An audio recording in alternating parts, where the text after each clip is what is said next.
신학원에 가셔서 또 MDB 하시겠죠? MDB 하시고 석사입니다. 그리고 영국에 유학을 가셨어요. 세인트 앤드류스 대학교에 가셔서 조직 신학으로 석박사 통합과정을 하셨습니다. 그래서 이 석박사 통합과정의 마스터는 Master of Philosophy, MPhil이라고 얘기하고요. 그 다음에 PhD 하셨습니다. 그리고 미국 예일 대학교의 연구원 리서치 펠로우를 역임하시고 웨스터민스터 신학대학원에서 강의를 하시고 국제신학대학원 대학교에서 강의하시고 현재 합신의 교수로 활동하고 계십니다. 비팅 스칼라로 미국 칼빈 대학 칼빈 여기 또 칼빈 있잖아. 두 명이 여기 칼빈 출신입니다. 칼빈 대학교 칼빈 연구소에서 비팅 스칼라를 하셨고요. 파란 자율대학교의 교수 비팅 스칼라를 하셨습니다. 학교 활동을 상당히 열심히 하세요. 제가 생각하기에는 이승우 교수는 전생 학자세요. 한국 신학 성경신학회 총무, 키레르케고 학회 전 회장, 한국개혁신학회 부회장, 복음주의신학회 총무, 복음주의 조직신학회 전 회장, 장로교신학회 총무, 기학연 연구위원장, 이런 계속 학문할 때 계속 책도 많이 지셨는데 기독교 세계관이란 무엇인가, 21세기 개혁신학의 방향, 성령의 위로와 교회, 기독교 세계관으로 바라보는 21세기 한국 사회와 교회, 사도신경, 인간 국제, 그 위험한 도전, 한국 교회가 나아갈 길, 전환기의 개혁신학, 진정한 기독교적 위로, 이런 등등의 책을 계속 짓고 계십니다. 1년에 한 권씩은 집필 하시는 거 아니에요? 상당히 부지런하세요.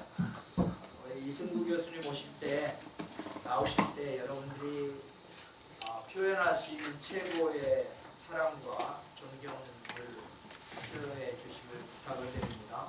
이승구 교수님 모시겠습니다.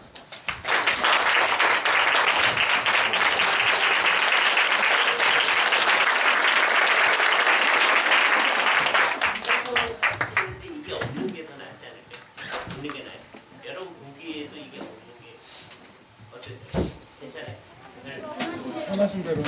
아니 여러분한테 제가 그래서 우리 교장 선생님이 여기 말씀하신 이걸 옆으로 치워보시면 혹시 이게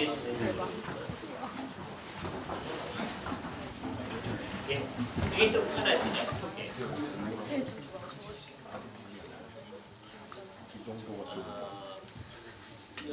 여태까지 경험을 보면 제가 많이 움직이는데 덜 움직이도록 학생들 있는 대로만 안 들어가시면 되세요. 예. 그렇게는 안 가고요. 여기서 이 칠판들을 활용하기 위해서 2시간으로 나눠서 우리가 하는데요. 첫 시간은 하나님 나라가 성경이 말하는 하나님 나라가 뭔가 하는 얘기를 중점으로 얘기를 하는 거고요. 45분 정도 하자고 얘기를 했죠. 그 다음에 여러분이 질문을 드립니다. 그 다음에 미진한 부분을 잠깐 더 한 다음에 하나님 나라를 그렇게 이해했을 때 우리한테 어떤 변화가 오는가. 이게 굉장한 변화가 와야 마땅하거든요. 그런데 이제 안 그럴 수도 있어요. 여러분들이 제대로 생각하지 않으면. 그래서 이제 첫 번째 오늘 강의는 도대체 성경이 말하는 하나님의 나라라고 하는 게 뭔가? 라고 하는 것이죠.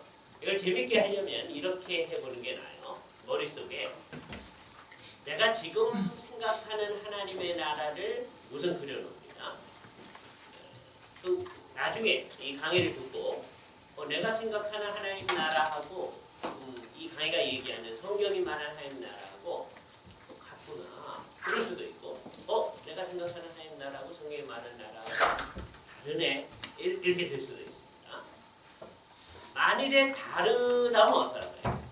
우리가 다 예수 믿는 사람이고 그런데 내가 머릿속에 지금 그리고 있는 하나님의 나라하고 성경이 말하는 하나님 나라하고 다르면은 어떻게 돼야 할까요? 예수님, 성경이 얘기하는 걸 좀 고쳐야 되지 않습니까? 이렇게 가면 안 되겠죠. 근데 상당히 많은 사람들이 그렇게 갑니다. 지금 우리 머릿속에서 지금 어떤 하나님 나라가 이제 생각되고 있는지. 물론 여러분들은 기독교 생활을 무엇인가 제 3장을 다 읽었죠. 안 읽은 사람들은 이제 한숨입니다. 다 읽으세요. 그죠? 좀 정확하게 한번 읽어보려고 노력을 해주세요. 우리 교회에서 학생들한테 가르치는 여러분이 주일학교 교사에서 가르치는 천성가 가운데 나타난 하나님 나라가 어떤 걸까? 우리 머릿속에 있는 하나님 나라가 어떤 걸까? 하는 것부터 생각해보죠. 동각보도 못 가요 하나님 나라. 뭐 이런 거 가르치죠. 그럼 이제 애들의 마음 가운데 하나님 나라는 가는 나라구나 이렇게 되어 있어요. 기본적으로 한국 사람들이. 그렇죠? 네. 자, 그런데 성경이 도대체 이 하나님의 나라에 대해서 뭐라고 얘기하는지 한번 보겠습니다. 우선 용어를 하나님의 나라라고 했으니까 마가복음 1장 14절 15절 말씀을 중심으로 한번 읽어보도록 하겠어요. 찾아가지고서는 여러분이 마가복음 1장 14절 15절 한번 해주세요. 읽어주세요. 요한이 잡힌 후 예수께서 갈릴리에 오셔서 하나님의 복음을 전파하여 이르시되 때가 찼고 하나님의 나라가 가까이 왔으니 회개하고 복음을 믿으라 하시라. 예. 때가 찼고 하나님 나라가 가까웠다. 그렇게 얘기하죠. 그죠? 그러니까 하나님 나라는 기본적으로 어떻게 되는 게 오는 거예요. 예? 여기서 이제 여러분이 기억하셔야 될 책 제목 하나. 우리는 이제 강의를 할 거니까 책 제목은 여기다 쓰겠습니다. 워낙에 이제 바깥으로 나가려 했는데 움직이면 안 된다 그래서 The Coming of the Kingdom. 생략된 말은 없다세요. 하나님 나라의 도래 오심이라는 책이 있어요. 이 책을 쓴 사람은 헤르만 리더보스라는 분이에요. 우리말로 번역이 다 되어 있습니다. 그러니까 여러분은 편하게 읽을 수 있어요. 네. 리더보스라는 분이 있어요. 네. 네. 이게 이 사람의 이름이 이렇게 되어 있는데 헤르만 리더보스예요. 옛날에는 우리가 그냥 영어로 번역이 되어 있기 때문에 그냥 니델보스 이렇게 많이 했어요. 그래서 번역서에도 니델보스 이렇게 되어 있는 경우가 많아요. 그렇죠? 이 사람은 파란 사람이기 때문에 파란 사람들이 발음하는 대로 해주기를 다 파란서 공부한 사람들이 요청을 하더라고요. 그래서 리더보스 그렇게 이제 책에 있는 걸 이제 고쳐 나가는 겁니다. 근데 이 책이 굉장히 좋은 요약인데 그 요약은 어떻게 되어 있느냐 하면 하나님의 나라는 책 제목 자체가 어떻게 되는 거다? coming 오는 거죠. 그러니까 여기서 처음부터 우리가 생각하는 하나님 나라하고 상당히 다릅니다. 우리는 아까 돈 갖고도 못 가요 하나님 나라 이렇게 되는 건데 처음서부터 달라요. 이걸 어떡하냐? 네. 우리는 우리 나름대로 하나님의 나라를 그리고 있다. 그죠? 뭐 제 경우에 있어서도 뭐 틀린 거 아니었습니다. 제가 대학교 1학년 때까지 열심히 예수를 믿는 학생이었는데도 불구하고 어떻게 생각하고 있었냐면 내가 예수를 열심히 믿으면 죽은 다음에 하나님 나라에 갈 거다. 확신을 가지고 있었어요. 그죠? 그래서 대학교 1학년 때 우리 친구 한 사람이 이제 놀러 갔었는데 놀러 왔는데 그래서 뭐 이런저런 얘기를 하다가 하는 말이 요즘 우리 교회에서 강교사님께서 하나님 나라에서 강의를 해주시는데 굉장히 새롭다. 그래서 제가 마음속으로 얘기는 안 했지만 하나님 나라에 우리가 주일학교 때부터 다 믿고 있었는데 뭐가 새롭냐 그렇게 생각했어요. 근데도 그 말이 이제 마음에 걸려가지고 이제 공부를 하기 시작했어요. 정말 성경을 잘 믿는 사람들, 리더보스가 그 대표적인 사람이 한 사람이지만 그런 사람들의 책을 또 공부하다 보니까 성경이 말하는 하나님 나라하고 지금 우리가 생각하는 나라하고 다르더라고요. 그러니까 이게 이제 저한테서 굉장한 변화를 가져왔습니다. 일단 이제 두 번째 시간에 그 얘기를 여러분에게서도 그래야 한다는 얘기를 했어요. 도대체 성경이 말하는 나라는 뭐냐? 지금 마가복음 1장 14절 15절을 봤을 때 때가 찼고 하나님 나라가 가까웠다. 그렇게 얘기하죠. 그러니까 이게 아무 때나 이 일이 이루어지는 게 아니라 하나님이 정해놓은 때가 있다. 여러분들이 이 리더십 학교에 또 작년에 들어올 수도 있고 내년에 들어올 수도 있는데 어떻게 하다 보니까 올해 들어오셨죠, 그죠? 그냥 어떻게 하다 보니까 그런 거죠.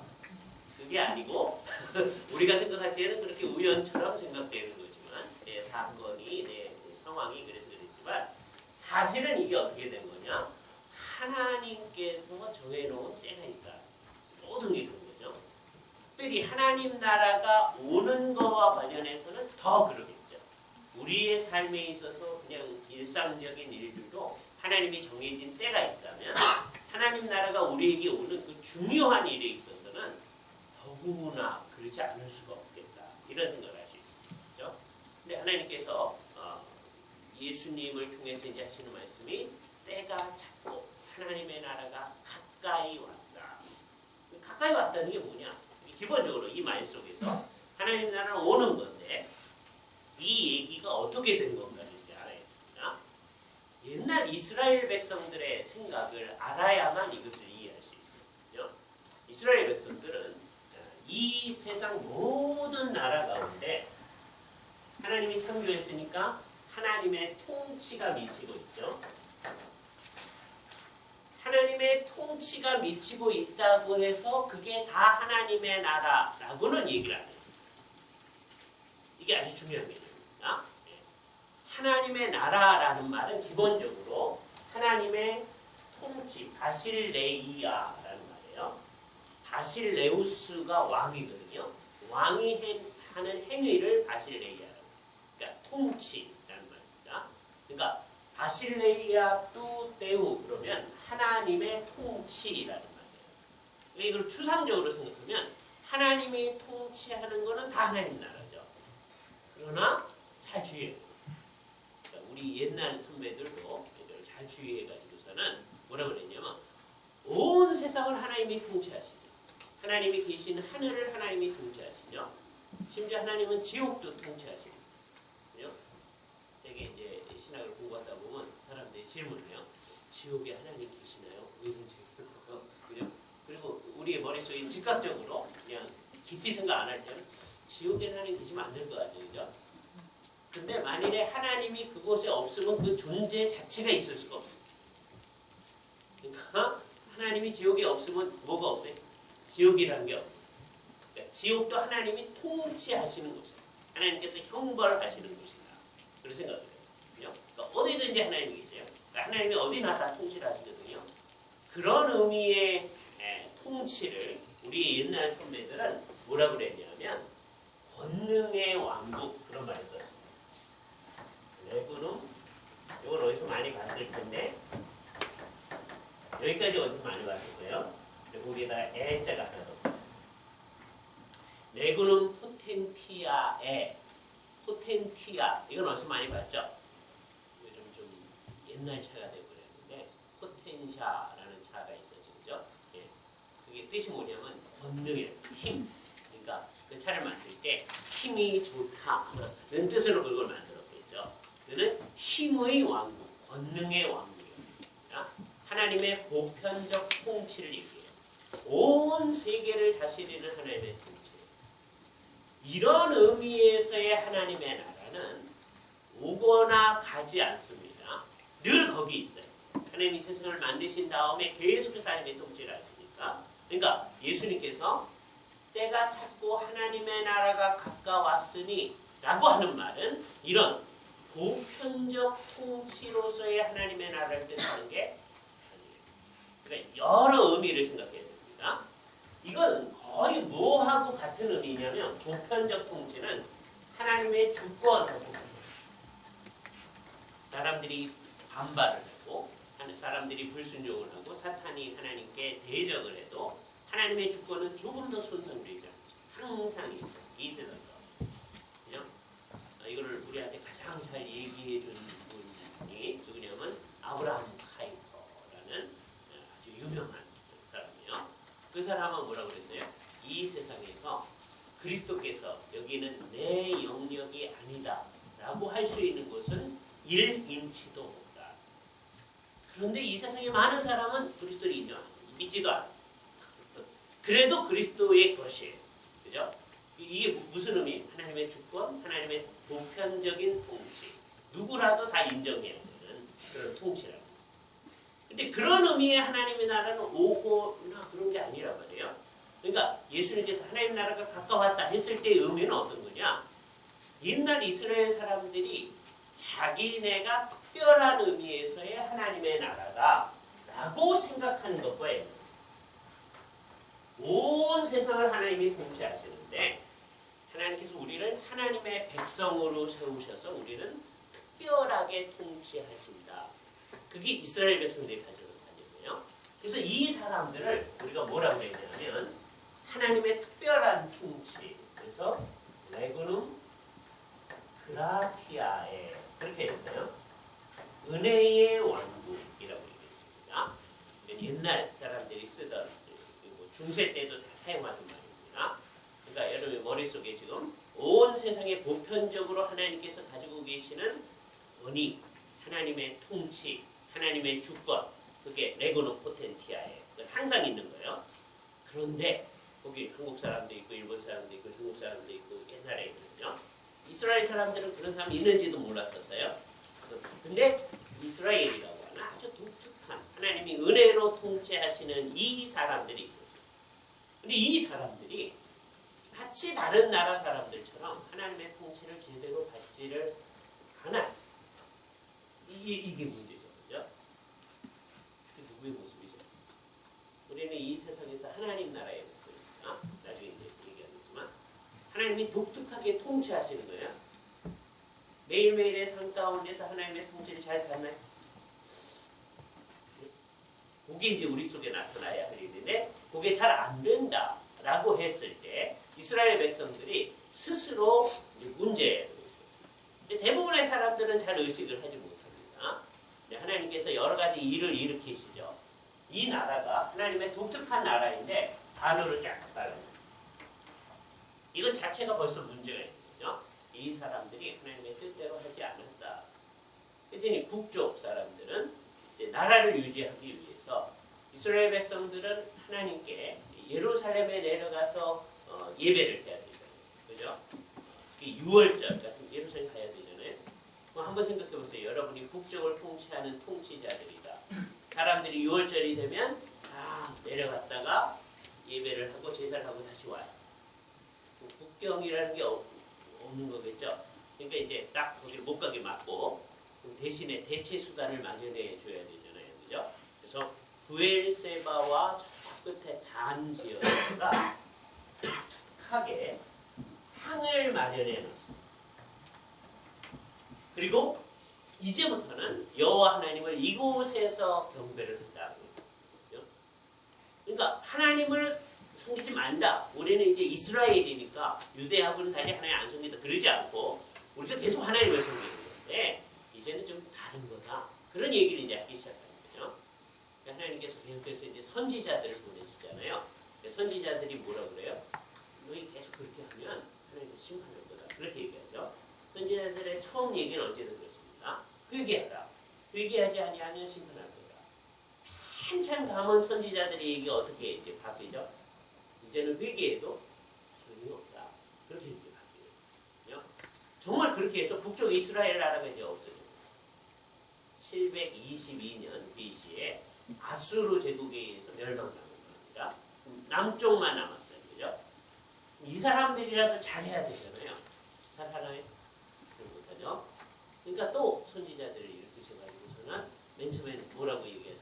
회개하라. 회개하지 않으면 너희에게 심판이 올 거다. 그다음 맨 나중에 예레미야 같은 사람은요. 이제 바벨론이 와서 우리를 침공할 텐데 항복해라 그러잖아요. 그럼 사람들 뭐라 그래? 좀 매국노가 있나? 그럴 거 아니에요. 근데 이제 항복해라 하는 얘기 뭐예요? 이제는 우리가 회개해도 소용이 없는 거야. 이제는 하나님의 심판을 받아야만 한다. 그런 거거든요. 그러니까 선지자들의 얘기는 궁극적으로 이들의 회개를 촉구하는 건데 회개가 잘 안 이루어졌어요. 결국 남쪽도 멸망해가지고서는 남쪽 사람들 중에 굉장히 중요한 사람들은 다 바벨론으로 포로로 잡혀갑니다.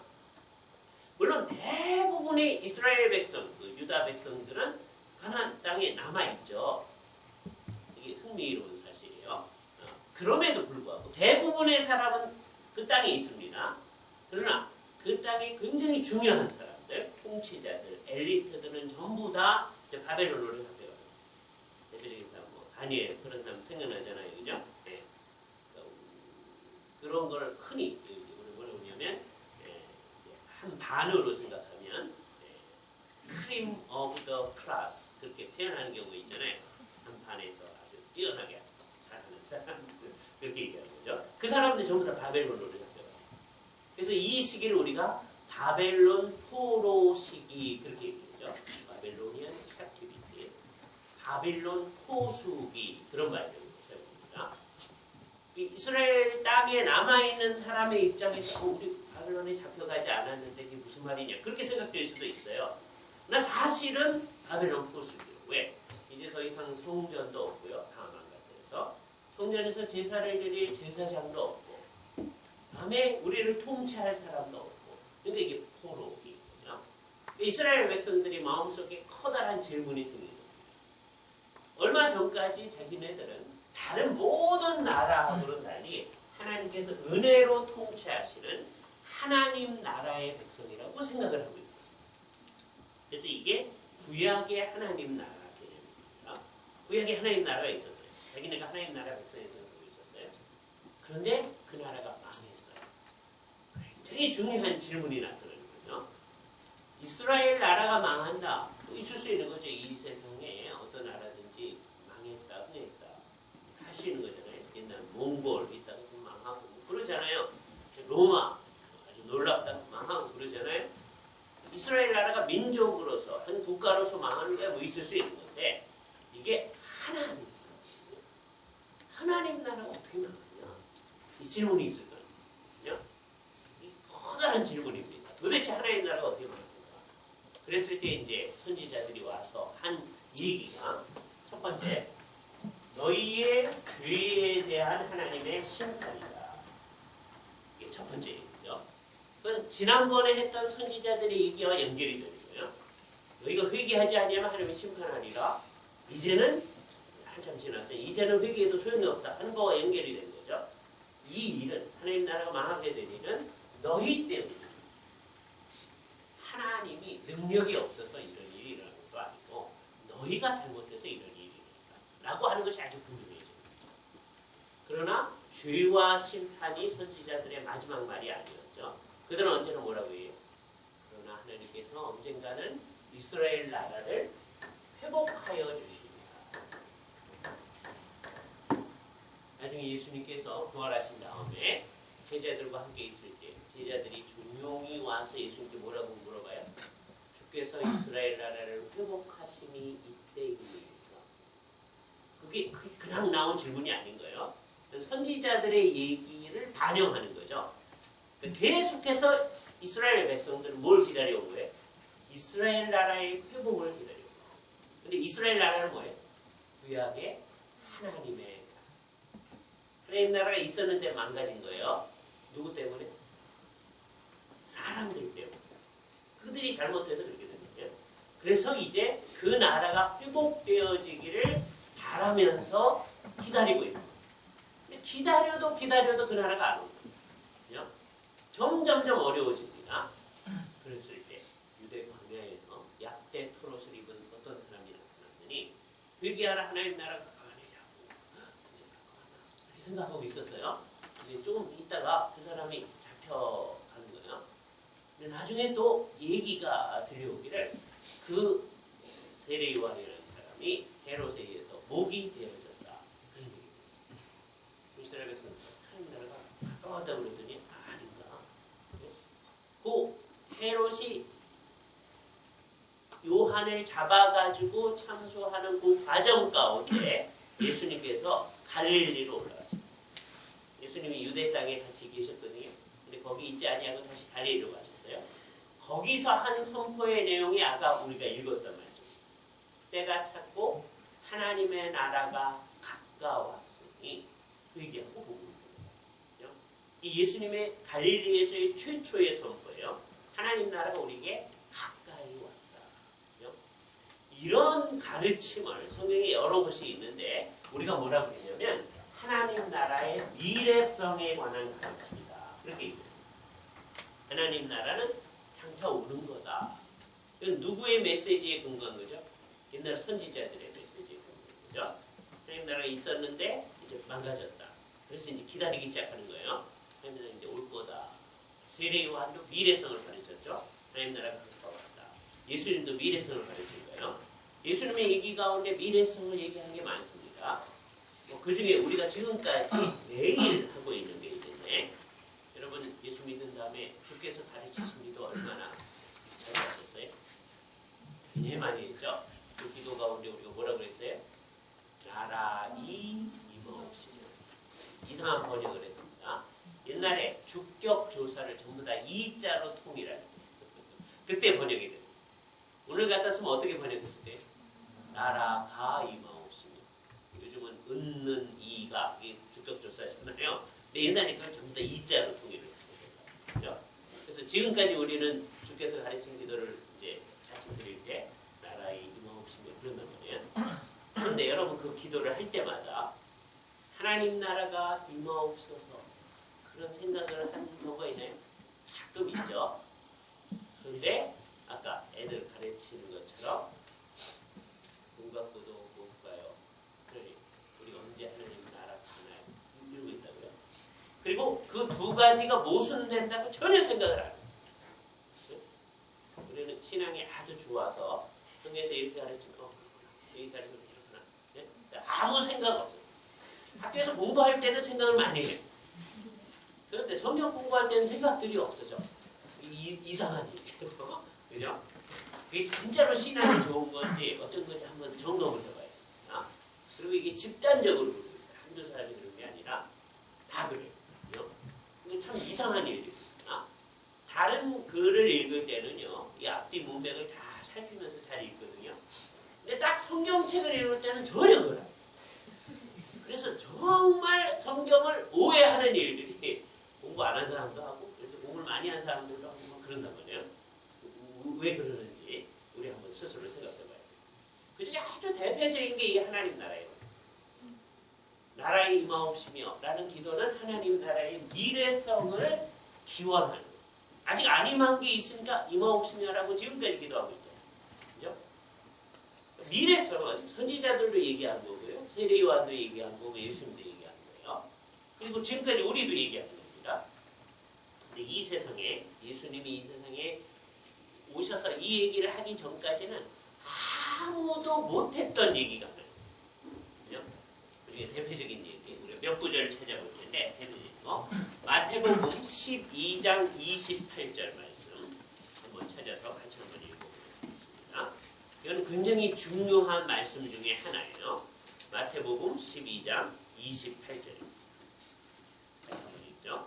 그러나 내가 하나님의 성령을 비워 귀신을 쫓아내는 것이면 하나님의 나라가 이미 너희에게 임하였느니라. 번역 잘못됐을까요? 아닙니다. 정확히 잘 된 겁니다. 이게 한국 사람 같으면 이 얘기 듣고 어떻게 해야 되느냐 하면 무슨 말입니까? 이러고 나와야 돼요. 근데 아무도 그렇지 않습니다. 네? 우리 이 구절 많이 읽었을 거예요. 마태복음에 있는 거니까. 네? 12장이니까 중간에 가다가 멈추지 않았잖아요. 아직까지. 네? 그러니까 여기는 많이 읽었어요. 읽었음에도 불구하고 그냥 지나. 한국 사람은 기본적으로 하나님 나라를 간다고 생각하는데 예수님 뭐라고 그래? 이미 너희에게 임하였느니라. 그럼 한국 사람 뭐라고 질문해야 되죠? 예수님 임해버리면 우리가 어떡하나요? 그렇게 질문해야 되잖아요. 근데 아무도 그 질문. 성경을 읽는데 그냥 읽는 거예요. 예수님 얘기를 듣긴 듣는데 그냥 듣는 거예요. 진지하게 예수님이 무슨 말 하는지를 생각하지 않는 거예요. 그러면 이게 심각한 문제거든요. 우리는 성경을 정말 사랑하는 사람들이라면 예수님이 의도한 대로 제대로 읽어야 되잖아요. 이런 거를 우리가 뭐라고 그러냐면 하나님 나라의 현재성에 관한 복음이라고. 하나님 나라가 지금 여기에 와 있다. 이거는요. 세례요한도 그 얘기입니다. 세례요한은 뭐까지 얘기해? 하나님 나라가 곧 임할 거다. 가까이 왔다. 거기까지 얘기해. 예수님도 그렇게 얘기하는 거예요. 그런데 예수님의 독특성 뭐예요? 내가 하나님의 성령을 힘입어 귀신을 쫓아내는 것이며 예수님의 엑소시즘 얘기하는 거죠.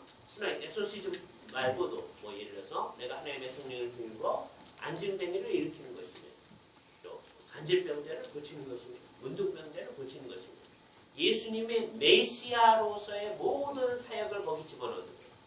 그러면 어떻게 된 거다? 이미 하나님의 나라가 너희에게 이르는 것이다. 이렇게 생각하시죠. 성경은 이 둘을 다 얘기하는 거예요.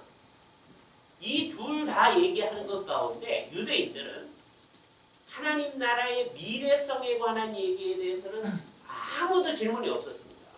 왜냐하면 하나님 나라가 올 거를 그분들도 기다리고 있었거든요. 성경에서 가장 야단을 많이 맞은 사람들이 누구죠? 예수님입니다. 바리새인들이죠. 바리새인들조차도 누가복음 17장 20절에 가면 예수님께 와서 바리새인들이 질문합니다. 하나님의 나라가 어느 때에 임하나이까? 그러니까 바리새인이 우리보다 나아요. 네? 하나님 나라가 언제 임합니까? 그거는 뭐 당연한 거예요. 그 사람들은. 유대인들은 하나님 나라가 어떻게 되는 거라고 생각하고 있어요? 이 땅으로 오는 거라고 생각하고 있어요. 네? 하나님 나라가 여기 있었거든요. 근데 자기들이 잘못해가지고 사라진 나라. 주께서 이스라엘 나라를 회복해 주시면 하나님 나라가 여기 있는 거다. 그러니까 언제 임할까? 주께서 이스라엘 나라로 회복하시면 이때이니까. 그러니까 예수님의 제자들이나 바리새인이나 유대인들은 누구든지 하나님 나라가 오는 것을 기다리고 있어요. 그러니까 여기에 대해서 반대하는 사람은 거의 없어요. 그런데 하나님 나라의 현재성, 하나님 나라가 이미 와 있다. 거기에 대해서는요, 많은 사람들이 질문을 해요. 왜 그럴까요? 자기들 머릿속에 이미 고정관념이 있습니다. 머릿속에 생각하고 있는 게 있어요. 이게 언제 만들어진 거냐면 이스라엘 백성들한테 구약 시대가 있었잖아요. 구약 시대. 우리말 성경으로는 말라기가 맨 마지막이죠. 사실은 그게 구약성의 형식으로 보면 역대상하, 역대기가 맨 마지막이에요. 그거까지의 계시가 주어지고 나서 하나님께서 더 이상 계시를 안 줍니다. 언제까지 안 주느냐? 예수님이 오실 때쯤까지 안 주세요. 이게 한 400년 됩니다. 이건 신구약 중간기라고요. 예수님이 오실 때쯤에 새로운 계시가 이제 주어져요. 예. 안나 같은 여신지자가 장차 예수님이 올 거다, 메시아가 올 거다. 네가 그걸 보이라. 그런 이제 시므온도 그런 계시를 받고 하나님께서 계시를 주셔요. 그런데 이 400년 동안 하나님께서 계시를 안 주셔요. 그러면 이 아주 독특한 시기 동안에 하나님께서 계시를 안 주시는데 자기들이 이제 생각을 해야죠. 하나님이 이때는 계시를 안 주는 거니까 계시가 없는 게 아니고 그 시대에도 계시는 있죠. 어디가 계시가 있는데 구약 시대에 이미 주신 계시가 있잖아요. 그것에 근거해서 살아야 되거든요. 그죠? 언제든지 잘 생각해야 돼요. 계시는 하나님 마음대로 주었던 것이기 때문에 이 시기 동안에는 계시가 없는 시기가 있어요. 이건 우리한테 매우 의미가 있어요. 우리도 계시가 없는 시기에 살고 있기 때문입니다. 요한계시록까지 성경이 완성된 다음에는 예수님이 다시 오기까지는 더 이상 계시가 없어요. 그럼 우리는 계시가 없기 때문에 계시가 없는 사람들이 그러지 아니하고 이미 계시가 있죠. 우리한테는 뭐가 계시예요? 구약과 신약에 있는 하나님의 말씀이 계시라고. 그죠? 그러니까 여러분 2단이 되려면 이제 어떻게 하면 돼요? 여기다 이제 더하면 되거든요. 네. 2단 되기 쉬워. 성경에다 더하면 네? 언제든지 2단이라고 그러는 거예요. 그 2단이라고 하는 사람들만 그게 아니고 여러분도 더하면 여러분도 이단입니다. 그러니까 잘 주의를 해야 됩니다. 근데 이스라엘 사람들도 그렇고 하나님께서 계시를 안 주는데 안 주면 이전에 주신 계시의 근거에 살아야 되는데 자기네들이 뭘 생각해요? 그러면서 그거를 하나님이 주셨다. 그래서 이 신구약 중간 시기 동안에 이스라엘 백성들이 만들어낸 아주 중요한 문학이 있는데 그걸 우리가 뭐라 하냐면 묵시문학입니다. 이 묵시문학은 주로 하나님의 나라가 임할 때 어떻게 되느냐에 관한 거예요. 자기네들이 프로그램을 만들었어요. 하나님이 줬다고 그러는 거예요. 그러니까 두 가지 문제가 있는 거예요. 첫 번째는 하나님이 안 줬는데 하나님이 줬다고 생각하는 거. 오늘도 그런 사람이 있잖아요. 그죠? 분명히 하나님이 그 얘기를 안 주는 건데 이거 하나님이 줬다. 그러니까 여러분들이 말을 주의하셔야 돼요. 기도하다가 무슨 생각이 날 수 있잖아요. 그럼 뭐라고 말씀하시면 돼요? 내가 기도하는 중에 이런 생각이 났으면 그건 괜찮아요. 네? 그런 생각이 옳을 수도 있고 틀릴 수도 있기 때문에 절대로 뭐라고 얘기하면 안 돼요. 내가 기도하는 중에 하나님께서 이런 말씀을 주셨습니다. 그건 안 돼요. 네? 그러니까 말을 잘 하셔야 돼요. 요즘에 그렇게 많은 사람들이 너무 많아요. 그래서 교만하지 말아야 돼요. 말 표현 자체가. 네? 그렇게 얘기했더니 말 표현은 아주 부드럽게 하는데 이런 생각이 났습니다. 근데 생각은 어떻게 생각하는 거예요? 하나님이 줬다고 생각해요. 네? 안 돼요. 우리의 생각은 언제든지 틀릴 수가 있어요. 그래서 뭐에 근거해서 고쳐야 돼? 성경이 얘기하는 것에 의해서 고쳐야 돼요. 그죠? 요것을 가장 잘 훈련받을 수 있는 게 하나님 나라예요. 유대인들이 자기네들이 생각하는 하나님 나라 개념을 만들었어요. 어떻게 되느냐? 하나님 나라가 이제 올 때 어떻게 되냐면 이제 메시아가 올 거예요. 메시아가 오면 자기네들이 구약 성경의 근거에서 칼을 들고 나아가서 메시아를 도와가지고서는 메시아 전쟁에 같이 나갈 겁니다. 그래서 하나님 나라는 군사적인 나라라고 생각하거든요. 그래서 유대인들이 이제 칼을 준비하고 있었던 거예요. 메시아가 오면 어떻게 돼? 칼을 들고 나서 싸워요. 그죠? 그래서 싸워가지고 우리는 분명히 승리할 거다 이렇게 생각하거든요. 그래서 온 세상 나라를 전부 다 유대인들이 다스리게 됩니다. 어디든. 그죠? 물론 유대인들은 우리가 살고 있는 이곳은 몰라요. 그 사람들은 지중해 중심으로 생각하는 사람들입니다. 그리스 알아요? 로마 알아요? 어디까지 아느냐? 지금 스페인 지역까지를 압니다. 그죠? 다시스 요나 얘기 가운데 니느웨로 가라고 했더니 다시스로 간다고 그랬잖아요. 거기가 스페인 지역이에요. 자, 그러니까 그 지역에 전부 다 이제 누가 가서 다스리는데 유대인들이 가서 다스립니다.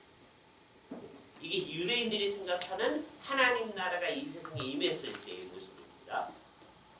유대인 중심으로 하여 세계 질서가 재편되어진 것. 그게 하나님 나라가 임한 거예요. 그 머릿속에 그 고정관념이 꽉 차 있는 겁니다. 뭐 때문에? 묵시문학 때문에. 근데 예수님께서 여기 오셔서 하시는 말씀이 내가 성령을 힘입어 귀신을 쫓아내는 것이면 하나님 나라가 이미 너에게 임하였느니라 그랬을 때 물론 우리처럼 정신없이 그런가? 그러고 넘어가는 사람이 있었겠지만 잘 생각하는 사람은 아니 하나님 나라가 임하면 어떻게 돼야 되죠? 자기네 고정관념에 의하면 유대인들이 온 세상에 나가서 다스려야 돼요. 그죠? 그러니까 예수님 우리가 생각하는 거하고 다른데 이렇게 될 거 아니에요. 그죠? 그리고 더 재밌게 만들고 있어요. 제가 이 얘기를 만들어냅니다. 이건 사실이 아닙니다. 예수님이 그렇게 얘기하시는데 하나님 나라가 너에게 이미 임하였느니라 그러는데 로마 군대가요 사열 중대로 막 지나가요. 사실 아니에요. 그때의 상황을 여러분이 알도록 하기 위해서 제가 만든 얘기입니다. 그럼 유대인 무슨 생각하죠? 아니 하나님 나라가 임했으면 어떻게 돼야 되죠? 유대인들이 군대를 이루어서 로마를 사열 중대로 가야 되잖아요. 로마 전체를 유대인들이 다스려야 되잖아요. 그런데 지금 로마가 와서 우리를 점령하고 우리를 다스리고 있는 이 상황이 어떻게 하나님 나라가 왔다는 말인가? 말이 안 된다. 이 생각이겠죠. 유대인들이요 하나님 나라의 현재성은 믿지를 않습니다. 그러다가 내 생각하고 예수님 생각하고 자꾸 다르니까 어떻게 해? 일단 죽여버렸죠. 궁극적으로 따지면 그런 거예요. 내 생각하고 예수님 생각하고 달라서 그래요. 그죠? 우리는 내 생각하고 예수님 생각하고 다르면 어떤 거예요? 죽일 수는 없잖아요. 예수님은 이미 2000년 전에 죽으셨을 뿐 아니라 다시 살아나셔서 하늘에 올라가셨는데 죽일 수가 없잖아요. 그럼 어떻게 하세요, 여러분들은? 내 생각하고 예수님 생각하고 다르니까 그래서 공부를 안 하죠. 도무지 공부를 안 해요. 그렇죠? 또는 어떻게 하죠? 주일학교 애들 같으면 떠들죠. 근데 이제 여러분은 떠들 수도 없고 이제 컸으니까. 네? 어떻게 하죠? 목사님이 하시는 말씀에 구구절절히 동의하기 시작했어요. 아무도 안 했어요. 그러니까 이게 같은 양상이에요. 유대인들은 조금 더 열정이 많아요. 예수님이 자기 생각하고 다니까 갖다 죽여. 우리는 죽일 수는 없으니까 안 들어. 어떤 방식을 써서라도 안 들어. 그렇게 되면 이게 같은 양상이 돼요. 무엇 때문에 이게 나타나는 거죠? 내가 생각하는 게 너무 크기 때문에. 예수님 얘기가 내 생각하고 다를 때 이제 어떻게 해야 되는지. 그죠? 사실은 어떻게 해야 되죠? 내 생각을 쳐서 복종시켜서 예수님의 생각으로 가야 되잖아요. 안 그럼 유대인 외에 또 다른 사람 하나를 제가 소개해요. 누구냐? 예수. 유대인의 특성이 뭐예요? 하나님 나라의 미래성을 믿었어요. 현재성은 안 믿었어요. 그죠? 그런 것처럼 하나님 나라의 미래성은 믿되 하나님 나라가 이미 여기 임하였다. 그건 안 믿은 대표적인 사람, 한 사람을 소개합니다. 이게 누구냐면 슈바이처예요. 슈바이처? 우리가 아는 사람이네요. 알버트 슈바이처. 그렇죠? 네. 그 사람은 굉장히 뛰어난 사람이긴 해요. 그런데 예수님에 대해서 어떻게 믿었냐면 하나님 나라가 곧 임할 거라고 스스로도 믿었고 하나님 나라가 임하면 자기가 메시아가 되리라고 믿었다는 거예요. 네? 예수님은 이제 장차 메시아가 될 분으로 스스로 믿은 거예요. 근데 한만 기다려도 안 오거든요. 슈바이처가 말한 예수님은 이런 거예요. 내가 가서 죽으려고 하면 오겠지. 그래서 성경에 보면 마태복음에 예수께서 예루살렘에 올라가시기로 굳게 다짐하심이라 그 말씀 있죠. 그거 굉장히 또 잘 믿어요. 성경은 다 안 믿으면서 예루살렘에 올라가기로 굳게 마음 먹으신 거예요. 그래서 이제 장로들과 제사장들에게 잡혀가지고 죽으려고 하는데 죽는데도 안 오는 거예요. 그래서 절망하셔가지고 엘리 엘리 라마 사박다니 나의 하나님 나의 하나님 어찌하여 나를 버리셨나이까 하고 죽었대. 슈바이처의 신앙을 본받자고 그래서 큰일 납니다. 구원 못 받아요. 슈바이처는 남들을 위해서 잘 해준 사람이에요. 좋은 일을 한 사람이에요. 여기서 여러분이 주의해야 돼요. 이 세상에서 남들을 위해서 좋은 일을 하는 것 같은데 예수님하고는 다른 경우들이 있을 수 있죠. 네? 그게 뭐 간디도 그렇죠. 예수님 남들을 위해서 하는데 예수님하고는 달라요. 그분은 산상수훈을 매우 좋아해요. 예? 그러나 예수님의 부속, 구원 그런 건 안 믿어요. 예? 그 비슷하게 그분은 이제 다른 종교에 있죠. 힌두교에 속해 있지만 기독교에 있으면서도 자기는 기독교에 있다고 말하면서도 사실은 예수님 얘기하고 다르게 생각할 수도 있잖아요. 그런 예들을 우리가 많이 보게 되는 겁니다. 대표적인 예가 슈바이처. 그렇죠? 네. 이렇게 되면 어떻게 되는 거예요? 예수님의 하나님 나라에 관한 미래성을 믿으면서도 뭘 안 믿어요?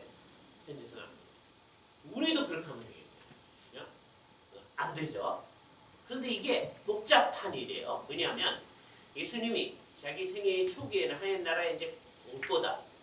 곧 올 거다. 그러다가 어느 순간서부터 이미 임했다. 그리고 쭉 밀고 갔으면 쉬울 텐데 이제 장차 임할 거다. 그러다가 임하였다. 그런데 나중에 보니까 그 나라가 본능으로 임할 것을 볼 자들도 있으리라. 또 미래에 인자가 하늘 구름으로 타고 오는 것을 보리라. 미래로 얘기했습니다. 그러니까 나중에까지 예수님의 제자들은 나라의 임하옵심이 어떻게 미래로 기도하도록 계속하시고 우리가 지금까지 그렇게 하고 있어요. 그럼 이걸 어떻게 해결해야 돼요? 이걸 해결하기 위해서 가장 긴 얘기를 짧게 하는 수밖에 없죠.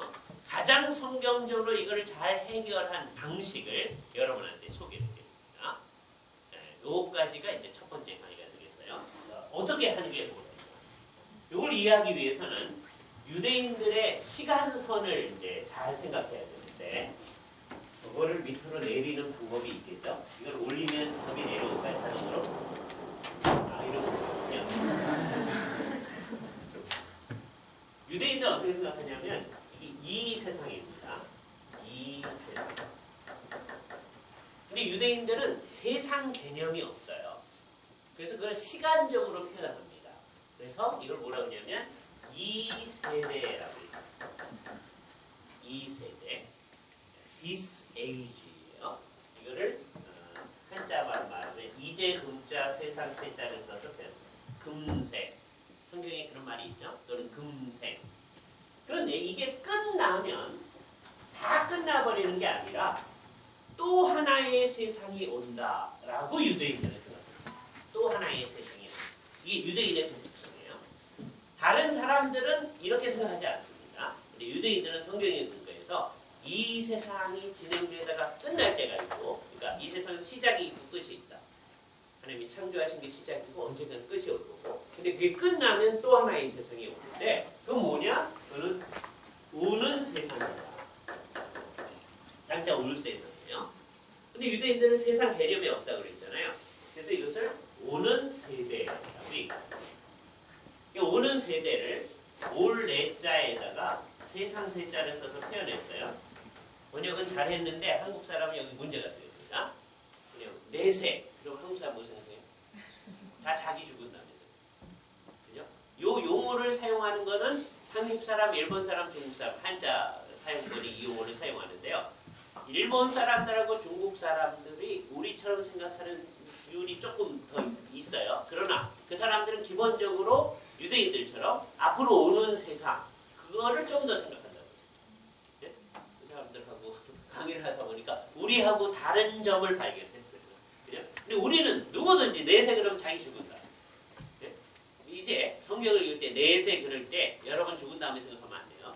성경 읽을 때 나오는 내세는 뭐예요? 이 세상이 끝난다. 오는 또 하나의 세상. 그래서 이걸 뭐라고 하냐면 두 세대 이론이라고 해요. 투 에이지 때문. 한 세대가 끝나면 또 다른 세대가 옵니다. 이 오는 세대가 뭐냐면 하나님입니다. 하나님의 나라에 관한 얘기가, 그러니까 유대인들은 이 세상이 끝나면 뭐가 오길 기다리는 거예요? 하나님 나라가 오길 기다리거든요. 근데 예수님이 와서 일으킨 큰 변형이 뭐냐면 이 세상이 끝나지 않았는데 이 세상의 한 중간에 예수님께서 하나님 나라가 이미 임하였느니라 그렇게 선언합니다. 이거는 워낙은 언제 오기로 돼 있었던 거냐 하면 언제 오기로 돼 있었죠? 이 세상이 끝났을 때 오기로 돼 있었던 거잖아요. 그죠? 이때 안 와요. 왜요? 그 나라는 어떻게 됐기 때문에 이미 와 있기 때문에. 그런데 그 이미가 눈에 안 보이는 형태로. 그리고 예수님이 다시 오실 때에는 어떤 일이 벌어지느냐면 더 이상 이 세상을 없게 돼요.